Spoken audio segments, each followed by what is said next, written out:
Hi, and welcome to the Rise Up and Roar podcast with Carrie Hurley. Is life chaotic and overwhelming? Do intrusive thoughts interrupt your day? Do you long for the abundant life that Jesus came to give you? Then, sister, you're in the right place. Here on the Rise Up and Roar podcast, we help you overcome overwhelm, navigate the negative, and redeem the courageous life that God has called you to live. My dear, you are powerful for the kingdom of heaven and dangerous to the system of darkness. It's time to rise up into your power, privilege, and place as a daughter of the King. Come, join me on today's episode. Hi, I am your host, Carrie Hurley, and I am delighted that you are joining me here today on the Rise Up and Roar podcast. And it's Friday, so you know what that means. We have a guest, and I am so pleased to get to introduce you to my dear friend, Tanya Bryant. And she is, I'm going to read her bio real quick so we can get this out of the way. She's an educational professional with a master's degree in educational leadership and 20 plus years of experience in teaching, school administration, leadership, and coaching. So she and I have education background as similar. I was just in the classroom, but it's a thing. She retired as an assistant principal from St. Charles Parish Public Schools in 2017. And during her tenure, she served in numerous capacities, including literacy coach, responsive classroom building facilitator, positive behavior support team chairperson, and as part of the school district's literacy redesign team. Ms. Bryant, my dear friend Ms. Tanya, is also a certified grief coach and founder of the Jaybird Project. This is what we're going to talk about today. She coaches children and adults and has written and published blog entries to inform and educate others going through the hardships of grief. She lives along the beautiful Gulf Coast in Long Beach, Mississippi, and continues to follow her passion for helping children and families in need. So, Miss Tanya, welcome, welcome. Thank you for joining us here today. Thank you for having me. Yeah, delighted. Yes. And I find it interesting that you retired in 2017 because I think that's probably the year we met, isn't it? Yeah, I think it is. I actually Mhm. retired early. I retired I was supposed to go 25 years. I only did 20 because that year the Lord kept poking at me, telling me it was time to leave and that he had other things planned for me. Mhm. So I definitely walked out in faith. Everyone thought I was crazy, including my husband. We had 3 kids in college at the time. We were not ready for me to retire. And I just decided to do it. And so, yeah, that is the same year I retired and met you. And then life just continued on. It did. So, retiring in 2017. So, remind me when Jay passed away. Yeah. So Jay passed away in 21. So I retired early, like I said. He was also a teacher, but he did 33 years. So he had one more year to go. So he retired in 2018, and we started planning our retirement life together. We started traveling more, which is how I met you, and just doing and planning for all the things that we never did as 2 teachers with 3 children. You're on that rat race, just trying to make ends meet and do the best you can. And we were just looking forward to our retirement life. And my world just changed in 21 unexpectedly. Exactly. So, I love that the Lord told you to stop. And by you being obedient, even when it didn't make sense, Yep. you had that extra focus time with Yep. Jay, which, Because of that, we had two beautiful years together, mhm, which we would have never had if I hadn't listened and hadn't stepped out of my comfort zone. And I'm very thankful for that. When you look when life hits you and you look back and you say, yeah, that's why kind of thing. Yeah, mhm, I'm very grateful, thankful for those 2 years because we wouldn't have had that time. exactly. So Jay passed away out of the blue, didn't he? Yeah, so January 21, actually it's Friday is the anniversary. So it Mm. happened on the 24th of 21. It was a Sunday morning. Like any other Sunday, we had coffee together and we talked about what we were going to do that day. And it was during COVID time. And so he wasn't kind of feeling well. He had a headache and things like that. So during that time, we couldn't go into the stores. So I placed an order at the drugstore in the corner for like Advil or whatever. Got a text saying it was ready. I left to go pick up the order. and left in such a hurry. I didn't say goodbye and I didn't say, I love you, which we always did, because I knew I was coming right back. Went to the little pickup, didn't even go in the store, picked up my stuff, drove right back home, 15 minutes maybe. I was gone. And when I pulled up, I knew something wasn't right. Our dog was outside barking crazy. And I was just like, something's not. I opened the front door and I found him in a recliner. Mm. And he had passed. Unexpected heart attack. He never had heart problems. Mm. And the shock, was just, yeah, I was shocked. I just Yeah. didn't function. When I look back to that day, I'm like, I remember it, but it's still all in slow motion. But I just kind of knew at that time that God had sent me to Walgreens at that particular time. Mm. He didn't want me there. And I know Jay didn't want me there. Yeah. And it just all happened in that time frame. So yeah, 4 years. Mm. It's one of those things that it's so good to be able to see, to look back on those things and see the goodness of God, Yep. to see how he's merciful and he's kind. It helps, but walking through grief, that is, and nobody's journey is the same. It is Yeah. not. It is not. And when I say that after that first year of fog, and I know Oh, yeah. everyone who's experienced loss, that first year is you're just walking through mud, like it's just so much business of death. And nobody ever talks about the business that you have to do Oh, when my someone goodness. dies. It's incredible. Hmm. And so once all that passed, that's when the grief hits. Mm. That's when you realize, okay, all that busyness is over and now I'm here. And for me, it was a very, very dark time Hmm. and just couldn't find my way. In your opening, when you said the light that shines through me, that was my feeling. I just wanted to see light. I Hmm. just wanted to feel warmth again. And it's a Hmm. battle, it's a struggle. Right. And that's what I've learned how to do. Hmm. So you walked through year one with all of the fog, all of the business of death, Yep. and then year two was really, really hard. I remember having conversations just about, okay, God, what's purpose?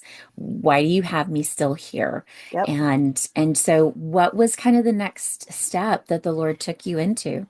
Yeah, in my sessions with you, which were just life changing, he kept showing me light, and it's Hmm. it's sunshine, light, and I just knew that I just had to keep moving Hmm. because it was something was there, brightness, light was just going to be there. I will say though, year three was probably my worst year. I think in year two, I just was like doing like studying and like, okay, how do I get through this kind of thing? And Hmm. then most people say year three, you're kind of like on your path. And I didn't feel that. And Hmm. while I know that everybody grieves differently, for me, I guess I was putting this pressure on myself. Like I should be better by now, Oh, yes. Yeah. because you read and you talk to people and they're like, oh, year three. And I was like, okay, it's year three. I'm worse than what I was. And when your family says to you, my sister said, okay, you're worse than what you were in the last 2 years. Mm. You have to do something.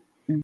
And that's when I started reaching out, finding like grief support groups and other people who were kind of like me and just honestly talking about the dark stuff Yeah. that nobody really wants to talk about. Hmm. Because of that, it helped me continue to move forward. Hmm.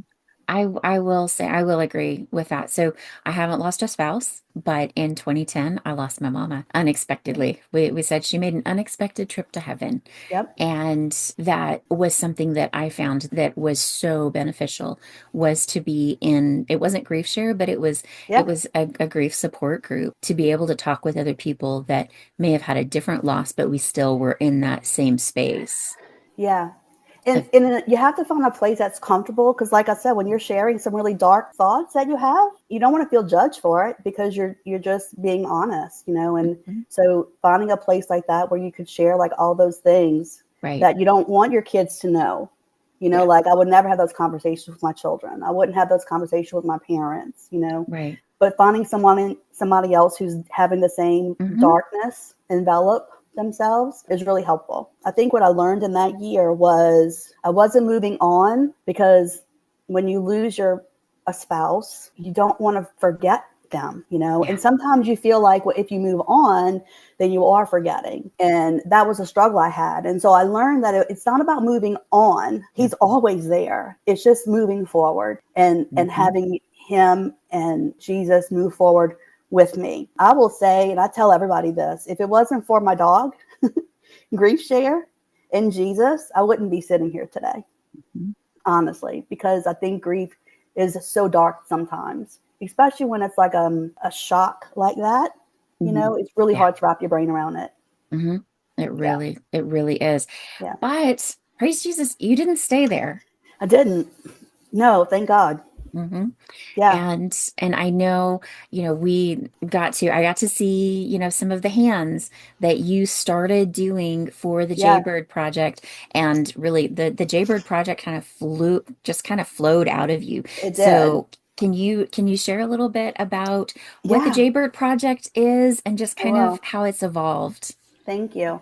So, one of my teacher friends, a few months after I lost Jay, of course, I was posting stuff on my Facebook page, my personal page. I just kind of felt like it was my way of talking to him. Jay was always on Facebook, always. I would make fun of him. I would say, like, put it down.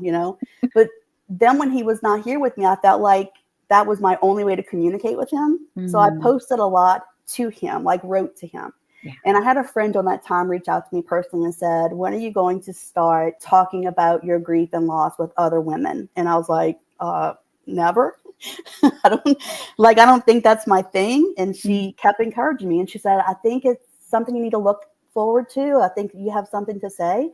And I think the name of whatever you're going to do should be called the Jaybird Project." And that's where the name came from. So okay. Jay's nickname is Jaybird.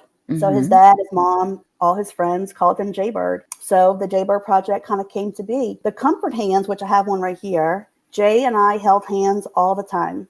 We were like that weird old couple who held hands riding in the car, watching TV before we went to bed every night. We just always were connected.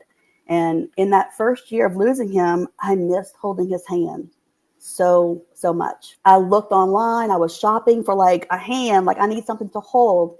And I could never find anything. At the time, my middle child, Jared, was in grad school, occupational therapy school, and he was in Austin. He was struggling after he lost his daddy.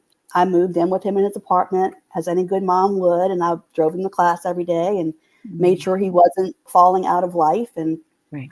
completing his task, right? So he comes home one day from school and he was like, "Look what we made in class today." I never told my children how I was looking for a hand to hold, that I missed their daddy's hand. Mm. And he's studying to be a hand therapist. And he came home Oh. from school that day and he had a medical glove that was filled with sand and rice and to do therapy with. And I said, "Oh my gosh, I've been looking for a hand to hold. I missed Mhm. holding your daddy's hand." And he Yes. said, "Well, take this one." And I slept with that hand and I carried it everywhere I went for days. Mm. Unfortunately, my dog Jackson kept trying to eat it. Oh And so, dear. right? And so my niece said, "Why don't you take one of Uncle Jay's golf gloves and put that in his golf glove and then you can protect it?" And I was like, "That's a great idea." So Mhm. I did that. That glove is still in my car. I drive with it. It's always with me in my car. After a while, I was taking a shower one day, and that's when the Lord speaks to me. I think it's when it's the hot water or my brain's not on 20 different things, right? Right. And he said to me, he said, "That is not just Jay's hand. That is my Mhm. hand. And I'm Mhm. holding you in my hand." And he gave me the Bible verse, which I will admit I had never read before, but he gave me the Bible verse, Isaiah 41:13. And that verse says, "For I am the Lord your God who takes hold of your right hand and says to Mhm. you, 'Do not fear, I will help you.'" And I was like, okay, okay. So again, I just held the hand everywhere I went. And one day, my sister said, who's also a widow, she lost her husband many years ago, but she Mhm. said, there are people who need that hand to hold just like you. And we just got together and we just started making hands. They come with a little prayer card because I'll be honest, in my darkest grief, I didn't know how to pray anymore. I forgot. Words Mhm. didn't even come to my consciousness anymore. I couldn't Mhm. think. All I could say was, "God, help me," Yeah. you know? And so I know people are just like me. So with the comfort hand, I put a little prayer card in there and they can read it every day. And there's Bible verses on the back. A personal story. My mom did pass away about a year after Jay. And my mom and dad were not, we went to church and stuff, but I can't say that we were praying people like out with a family as a family. I gave my dad his comfort hand with his little card. And he told me about a year later, he said, "I have that prayer memorized now. And I Mhm. say it every night." And I was like, "Okay, Lord." Thank Wow. you. Because Yes. for me, knowing that my dad was not a praying person, and now he is, and I kind of gave him the words to You help him bet. start praying at night. It's pretty Wow. amazing. Pretty Yes. amazing. Yeah. Yes. Hmm. So I've had people just reach out and say, "Hey, just this week I shipped a comfort hand to somebody in Louisiana. I had a friend said so and so lost her dad and her mom struggling, and I Mm, said send me her address." And so that's what we do. We just if I see somebody struggling in public or meet somebody at a coffee house or whatever, I bring them a comfort hand and mm. just say, you're not alone. Yeah. And Yeah. there's a prayer card there to help you, and we just ship them to whoever needs one. Oh, wow. So, do you have a way that people can reach out and request? Yeah, so we have a website. It's the jaybirdproject.org. So Okay. Jaybird, Jay, birdproject.org. And so on there, you can order a comfort hand. You can send me a message saying, hey, I need one sent to whoever. And we just have donations that help pay for shipping and help pay for materials. And it's just my way of just saying, look, you're not by yourself. He's Oh, got you. He's I holding you love in his, that. yeah. And he Yes. does, and he never lets us go. You know what I'm saying? Even on the days when you feel like, yeah, I'm rolling, things are good. It's good to know that he's there Absolutely. no matter what. 100%. No Yeah, matter what. No yeah, matter what. So now this has moved beyond comfort hands, hasn't it it? I has. mean, It you're has. a Yeah, certified grief coach now. yeah, yeah. So we do grief groups. For mostly adults come to the grief groups, but like you said, it doesn't have to be just a loss of a spouse. It's any loss. We sponsor grief support groups, and you can sign up for those on the website as well. I also do individual coaching with people. I love coaching kids only because that's my comfort zone. But we also forget that kids grieve just like we do. I always think, I remember the days when, of course, you're, at the kid table or you're all, it's like a family thing. Maybe there's a death in the family, and all the adults say, y'all go play outside because Yeah. we don't want kids to see us cry. We don't want kids to know what we're going through, our hurt. But in reality, they're going through the same thing. And so I Yes. love working with kids one on one and just helping them through that process. And it's just a lot Hmm. of talk, it's a lot of coloring, it's a lot of play, just like you would do in a classroom, but Oh, yeah. talking to them about their loss. And so that's one of the things that we do now too. Hmm. So do you have a location then, or is this virtual? How's this working? So yes, thank you for asking that. So there is a counseling center here in Long Beach, Mississippi. The lady who owns it is a Christian counselor. She's an LPC. So I want to make that really clear. I am not an LPC. I am just a certified grief coach. But she allows me to use her conference room for grief Oh, groups. But great. while we're doing them in person, we also have virtual hookups so people can come in Oh, if very they live good. out of state. And Hmm. same thing with coaching too. So I can do one-on-one coaching, but I do virtual coaching as well. Hmm. Oh, that's Yeah, fabulous. And yeah. so all of that information is on your website, the Jaybird On our Project? website, the Okay, jaybirdproject.org. we will have that link down in the description. Thank you, So if Carrie. anybody is interested, Absolutely. one in getting grief services or recommending this to somebody else, because sometimes it's nice to be able to reach out to somebody who's totally outside of your Yeah. circle, and Yes. that way it's almost safer, it feels like, to be able to just share whatever, because you're not going to run across them. And Absolutely. Yeah. and you can just Yes. get it all out, and Yeah. it stays in that separate Yeah. area, and sometimes that's just a little bit easier to feel It is. Like I comfortable was saying, sharing. sometimes, it's scary to tell people that you see every day what's really going on inside your head and your heart, Hmm. because then they'd be like, oh, that's a little, That's you a know, lot. so that's a lot. I'm kind of worried about you, this kind of thing. So yeah, it's Mhm. better to have somebody that, you really don't run into every day who's Mhm. had the same feelings. And so there's Exactly. no judgment there. Right. Yeah. Yeah. And that is Yeah. such a beautiful service to be able to offer, and to Yeah. have, to be able to say, you know what, I've walked through this and I'm still walking And I'm through. still, yeah, oh, Yeah, yeah, still. yeah, Yes. I yeah. It's mean, never over. It's mhm, yeah. There are some days when I'm like, nope, nope, Lord, not today. And I'm like, it's okay. I'll try again tomorrow. mhm, mhm. Honestly, that's just how grief is. It is. I really like the analogy of the box and the ball. The ball is your grief. And sometimes, whenever it starts off, your box may be this Yep, big and the ball is like yep, this big. And so yep. every move it hits and it It hits. touches everything. And Yep, the size of the ball never changes, but the size of your box grows. That it's true. grief ball doesn't always bounce off of things. Sometimes it Yeah. smacks you upside the head, but Yes. it's Yeah. typically not every Yeah. day anymore, you know. And there's also an analogy I use in grief support. People always say, "Is this normal? You know, am I crazy? Am I, you know?" And I'm Mhm. like, "You're not. I will tell you some crazy things, you know, that I've gone through. But here's the Mhm. thing: grief is sort of like in the beginning. It's like that 3-piece luggage set Mhm. that you're carrying around and you're dragging everything with you, and then all of a sudden it begins to be like an overnight bag. You know, like it Mhm. feels like I'm still carrying it, but it's just not as cumbersome. It's not as heavy. It's not as hard to drag around with me. Mhm. And then eventually it begins to be just sort of like a little purse. It's always there. It Right. never goes away. Yeah. You're always carrying it, but it tends to be a little lighter. And there are some Mhm. days when you can put it down. There are some days when you're picking up that overnight bag again, you know? Yeah. And then there are some days when you're like, okay, I just need my keys today. I'm okay. So that's like the whole progression of the analogy. I think people need to understand that it never leaves you. You just find ways to, and it'll get lighter over time. And working through grief, I think this is something that's so important for people to understand that, and you kind of alluded to it earlier on. Working through grief, walking through grief, it does not, that's not dishonoring the person that you've lost. Yeah.